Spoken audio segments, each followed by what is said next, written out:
Welcome back to the channel. Hope everybody's having a great morning. This video is going to be just me riding around to two different Starbucks. I just wanted to get out for a ride, so the video will be coming in and out of the volume.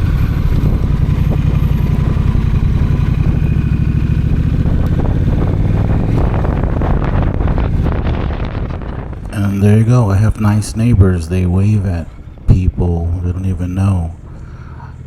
Anyway, so I'm just going down the street and gonna go for a nice little ride.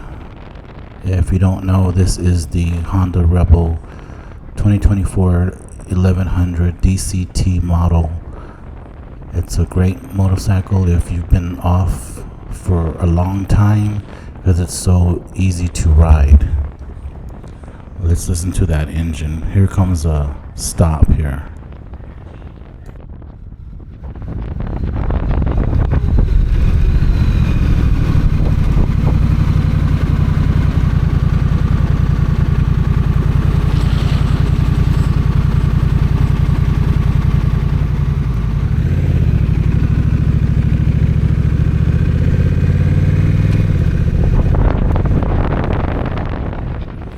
What is a DCT engine? Well, let's talk about it.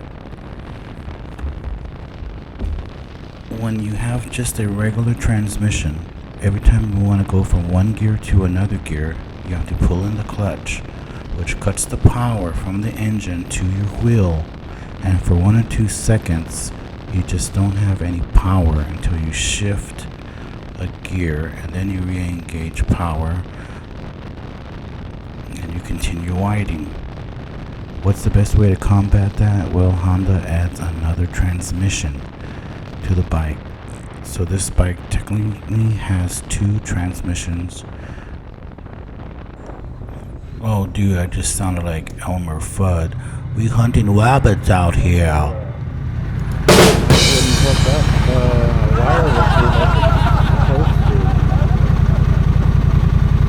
They're trying to hook it up wirelessly and it won't hook up.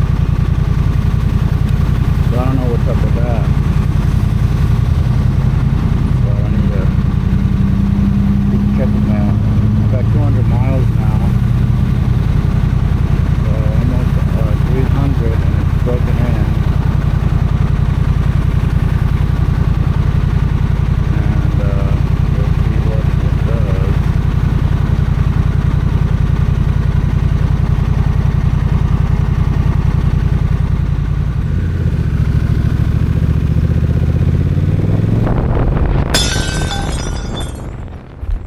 Okay, back to the transmission. So let's see, how does it work?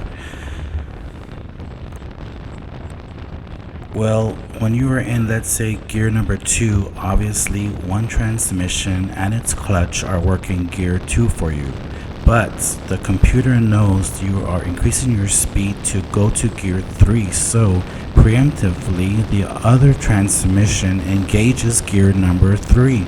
So in an instant you are actually in gear 2 and gear 3, but the clutch in the gear 3 has deactivated that gear for you until you get to be in gear number 3. And that moment, instantaneously, the clutch for gear number 2 deactivates gear number 2, and the clutch for gear 3 activates gear 3. And you essentially tell the ports from gear 2 to gear 3. Hopefully that makes sense. It's kind of weird to think about how transmissions work if you've never worked on a transmission. Now let's talk about the style of this 1100. This 1100 DCT is one of the 4 models that Honda has in its lineup. You could get this exact bike with or without DCT. The without DCT one is almost $700. This one is $10,150. So a couple $100 more for the fact that it's got an automatic DCT transmission on it. The other version of this bike you can get is the 1100T. T short for touring. That's the one that I have. And it has a front fairing and saddlebags on the back. Let's listen to that engine again.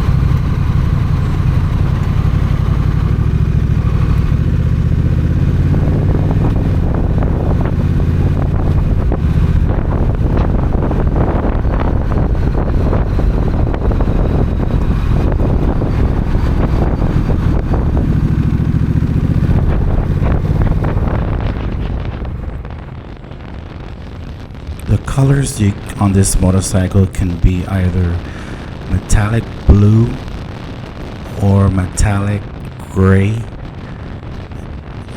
and they're all blacked out. Everything else other than the paint job is blacked out. There's even a blacked out black color. Even the chain is blacked out, which is pretty extreme, but it looks really good.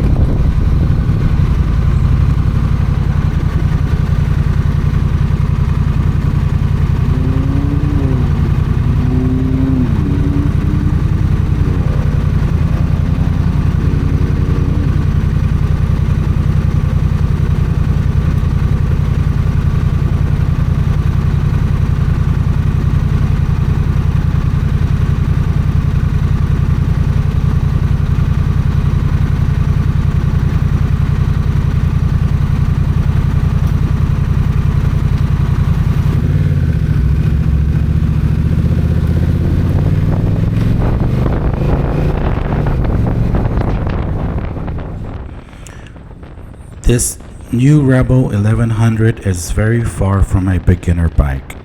This is what happens when a 98-pound weakling when he pumps massive amounts of steroids. The Rebel 1100 packs a 1084cc 270-degree crank engine from the African Twin.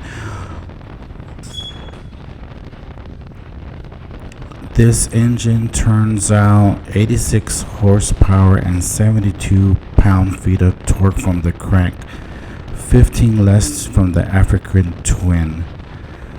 But that does not tell the whole story, because the power and torque, it's not what comes out at the crank, but what makes its way to the rear wheel. Consider that the 1130cc Indian Scout is rated at 100 horsepower and 72 feet-pound of torque, but on a dyno as tested from Cycle World magazine, it output just under 85 horsepower at 64 pound-feet. Now the Rebel, despite being down a theoretical 14 horsepower at the crank, manages just over 81 horsepower and 68 pound-feet, slightly down on horses and slightly up on torque. Why is this? Not sure, but the fact that the Rebel uses a more efficient chain versus the Indian belt drive might help it transfer more power from the track to the blacktop. And since the Scout weighs anywhere between 560 and 570 pounds wet, the Rebel's massive weight advantage, 480 pounds standard and 519 for the DCT, makes it faster.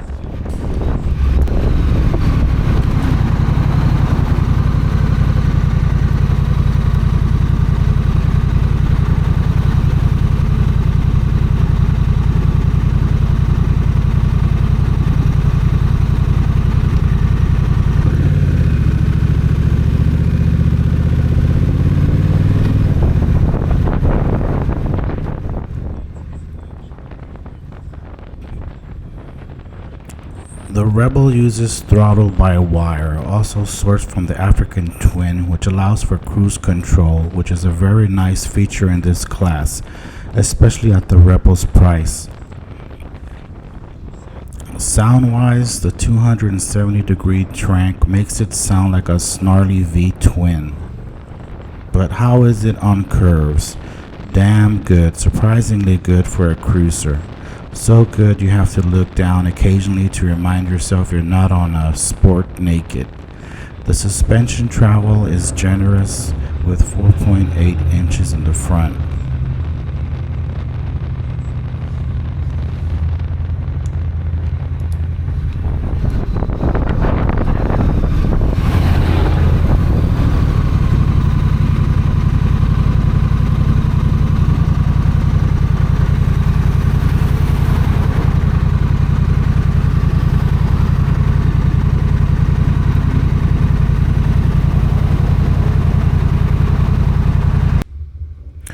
Just a little tip, whenever you're at a stoplight, it's always good to position your bike not completely in back of the car in front of you, but to position your bike to where you're on the left side or the right side of the vehicle in front of you in case you need to get out of the way.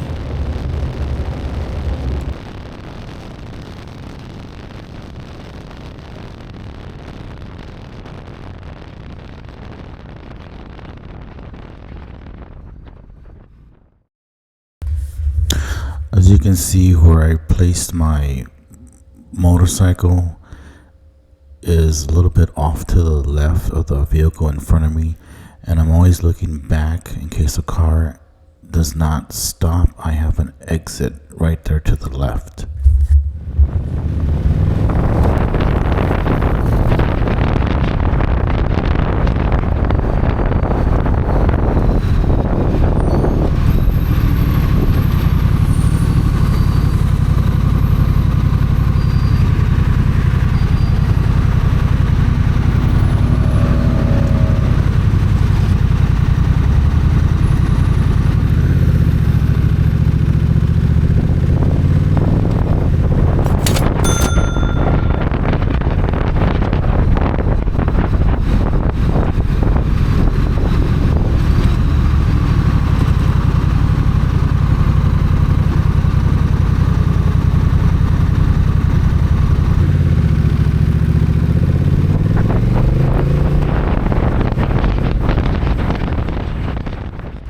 Both front and back suspension are preloaded adjustable, and despite the lack of other adjustments, I found the bike to be well planted while leaned over.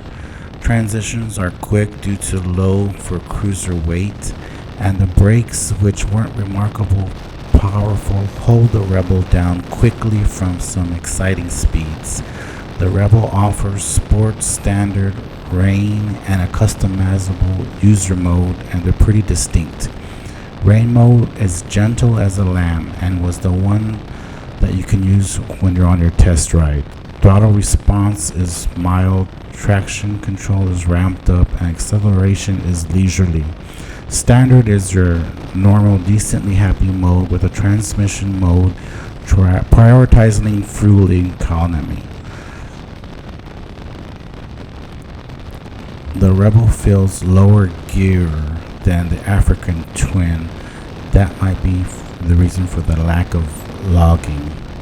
Sport mode feels like a whole different mode. Power delivery is a growly, and the gearbox refuses to shift up until it's turning over at max power.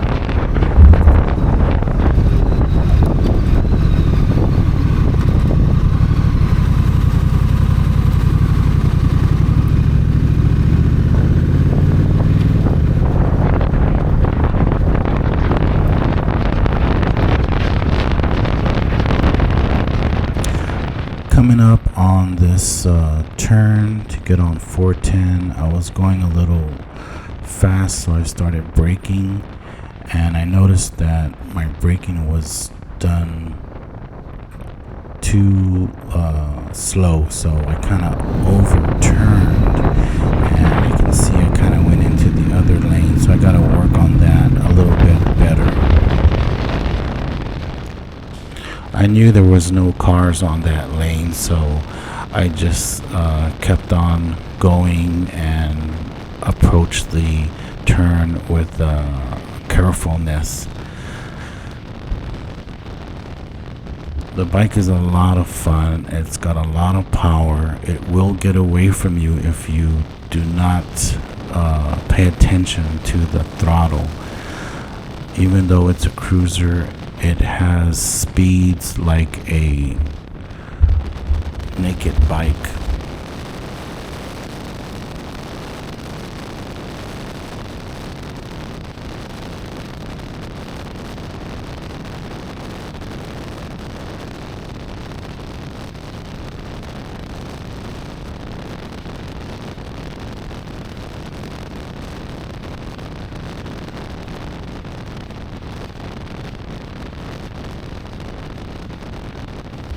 When you're reaching high speeds like over 70, you can really feel the wind pushing on your chest and your head.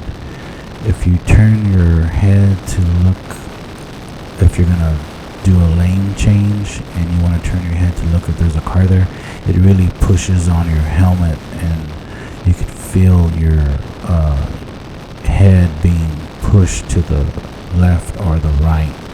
So I'm thinking of getting a windshield, maybe like a 17-inch windshield. That would help a lot with the forces of the wind when you're on highway or traveling over 70 miles per hour. The bat wing in the front does help with breaking the wind a little bit above your shoulders, but from your shoulders up you can really feel that wind pushing on you.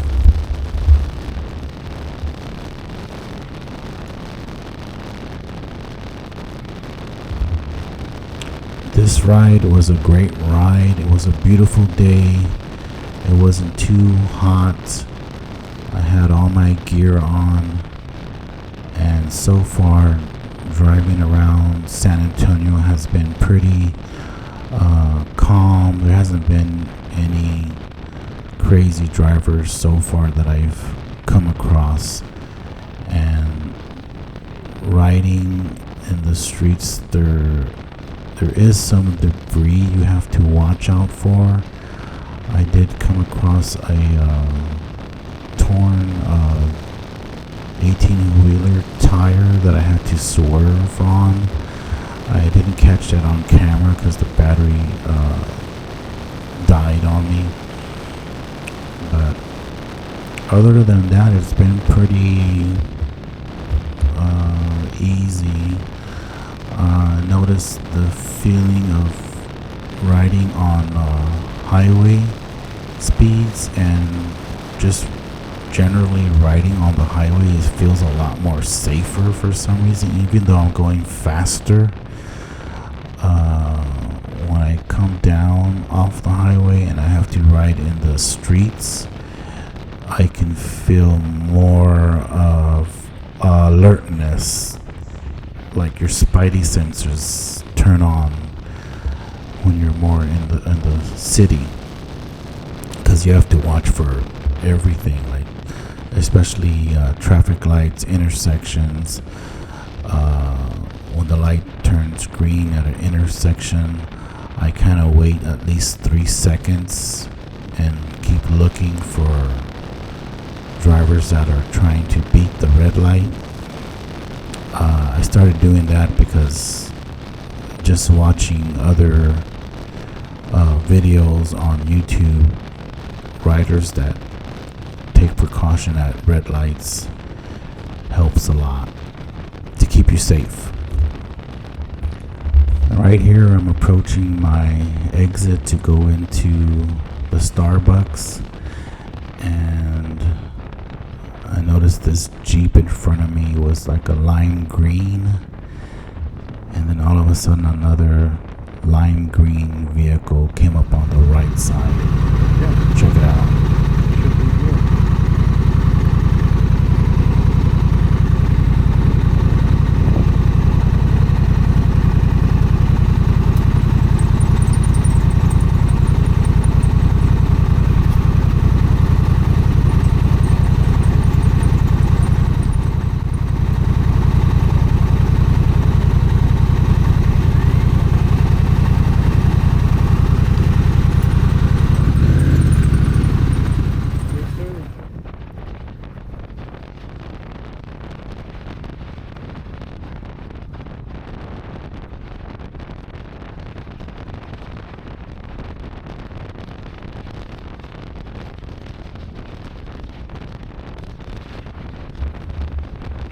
that lime green vehicle is coming up at the 23-minute 53 mark.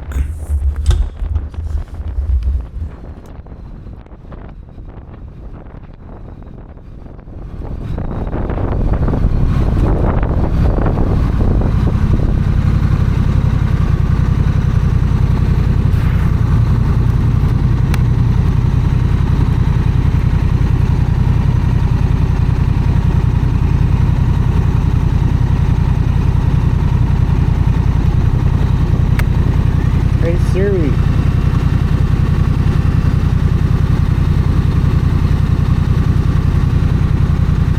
Hey Siri. Hey Siri.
The Starbucks was so packed, I went to a different one, which was only like like 6 minutes away.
check out this vest I got. It's a vest. If I get thrown off the bike, it has a airbag in it, and it will protect my chest, my back, and my neck.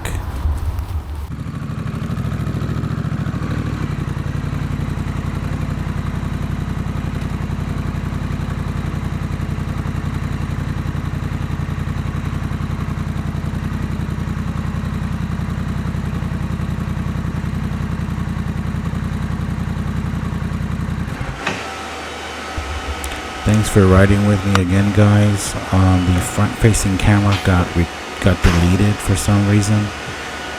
Probably need to get a new video card for that. But I'll see you on the next video. And I think the microphone situation will be fixed by then.